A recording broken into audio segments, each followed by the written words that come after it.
আদেশ। তো আদেশ তো মূল ব্যাপার না।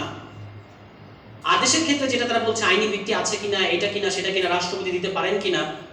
এখন আদেশ কিন্তু কমিশনের আলোচনার বিষয় ছিল না, কমিশনে গণভোটের সিদ্ধান্ত আসছে। গণভোটের ব্যাপারে সবাই একমত হয়েছে। ওই দিন আপনারা টিভি খুলে দেখেন সালাউদ্দিন আহমেদ বিজয়ীর ভঙ্গিতে এসে বলছেন আমরা গণভোটের কথা বলছি, মানে তারা একটা ডেডলক সৃষ্টি হয়েছিল, সেই ডেডলক থেকে জনগণকে উদ্ধার করেছে তারা, এরকম ছিল তাদের একটা মানে চাওয়া। আচ্ছা, এখন গণভোট যখন আপনি একমত হলেন সব দল, তখন প্রশ্ন আসছে যে সংবিধানে গণভোট নাই, তাহলে আমরা গণভোটটা কিভাবে অ্যারেঞ্জ করব।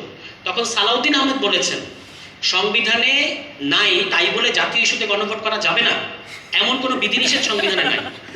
অর্থাৎ আপনার সংবিধানে বলে দেওয়া নাই যে আপনার জাতীয় জীবনে একটা প্রশ্ন অ্যারাইজ করেছে, ওই প্রশ্নটা আপনি শুধু সংসদ কিংবা শুধু রাজনীতিবিদরা ডিল করতে পারছেন না, সেক্ষেত্রে গণভোট করতে পারবেন না, এই কথা সংবিধানে বলা নাই, সুতরাং সংবিধান গণভোট করা যাবে। এটা ছিল তার লজিক।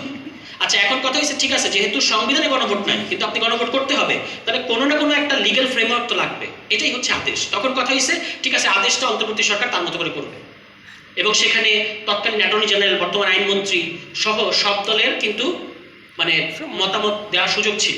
এর পাশাপাশি হচ্ছে এই যে এখন আদালতে পাঠালেন আদেশটাকে, এটা তো নভেম্বরেই পাঠানো উচিত ছিল।